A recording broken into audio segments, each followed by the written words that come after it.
It's KevinO. We're backstage at Boots and Hearts, and what a thrill this is. Dallas Smith, it's a pleasure to meet you. Yeah, friend. you as well, buddy. Yeah, you were doing so well, and you know, it's most of us know you got your start with the band Defaults. Yeah. And now you're doing that, but you're making huge waves in the world of country music. Was country always in the background when you were doing the Default thing? Even when I didn't know it was in the background, it was always in the background. I grew up, my mom playing a ton of country music, so it was always in the background. And there was a lot of songs that appealed to me when I was even in my rock phase. That there was some stuff that I pulled out that I still really, really enjoyed from the country world. And then when guitar-driven stuff really started coming in a lot more, like Keith Urban, who's closing tonight, I really started falling in love and paying attention to a lot of what's going on in country radio. So, yeah. Did you ever suggest to the guys and go, "What about a country album?"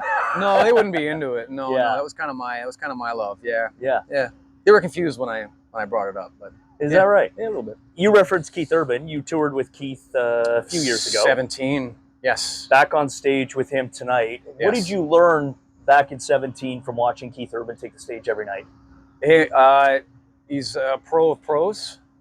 Super good guy, and yeah, it's one of those things. I've met a lot of my heroes, and a lot of guys I look up to, and a lot of them I wish I didn't meet. Keith's not one of them. He was a super great guy, and yeah, he was really accommodating to me. I got to sing a song with him every night, and dude, what a dream come true, right? For me, like really loving Keith Urban and being introduced, and that's what brought me over to country music. And then I got to go up there and sing a song with him in front of my home crowd in Vancouver. And a lot of full circle moments, man. It's really cool. That was one of them. And it's worked out well. 12 number one hits on Billboard's Canada Country chart. Yeah, crazy. Does that put extra pressure on you when you record a new song? Do you think, oh, I don't know, No. everything's got to be a number one hit? No, because that's the stuff that I can't control, man. The only thing I can control is just what the songs we're putting out to the world, and yeah, I just gauge that by how many people are singing them back. People coming to shows, and we'll see tonight, you know. That's what it's all about for me, man. So all those awards and things like that, it's cool and all, but you know, that's the feather in the cap, you know, the icing on the cake. Been asking all the artists this weekend that we've had a chat with. Do you remember the first song you wrote? I'll ask you the first country song you wrote. Oh, country song? That would have been And Then Some, possibly. Which one took shape the most first? What Kind of Love, possibly, but I think And Then Some, the song off the first record. And then the first song I had a hand in writing for the rock stuff back in the day was what ended up being Deny.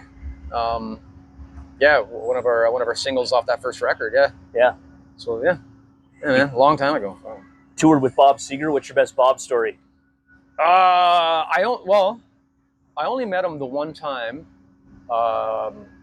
He's really protective of his voice. He was a little sick at the time, so he wasn't around much. But I saw him at catering in the Saddle Dome. He sat down, just a regular dude, and I love that. He just sat down and he asking questions about me and my upbringing and where I was from, and we talked about everything except for music. Like, I had all these questions I want to ask him and stories and things and stuff. But we just honestly kept talking about places in the world and how much we love Vancouver and certain places. And yeah, really, it was a really cool, like, organic moment with just a guy that you look up to. You know, it's cool. You've talked about how early on you were really shy, and that held you back a little bit in the early days. I still am, man.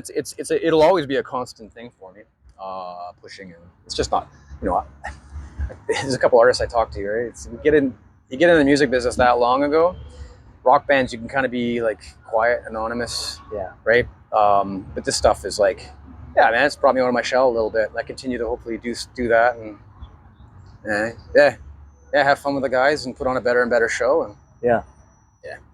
What's the goal or the next goal? I mean, you've already achieved so many things, but do you have something on your sights, or?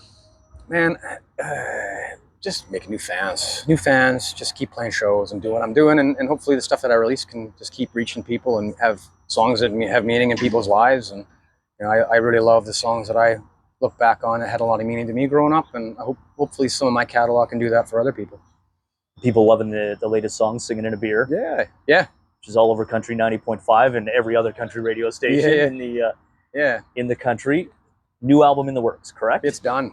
It's in the bank. It's done. So when can we expect that? I got some stuff trickling out here a month and a half or so, and then the month after that we'll have some more stuff trickling out. So yeah, it's coming, and we'll be touring next year and doing a thing. So yeah, it's gonna get busy. Awesome. I'm super excited to get this record out, and I think people will dig it. Well, I don't want to get too far ahead of ourselves, but I'm sure we're going to add to that number 12, 13, 14. Man, it's, like I said, it's all about just if the songs connect with people and if they're digging it. That's it. Pleasure to meet you, Yeah, my you friend. as well, buddy. Enjoy your performance tonight. It's Dallas Smith.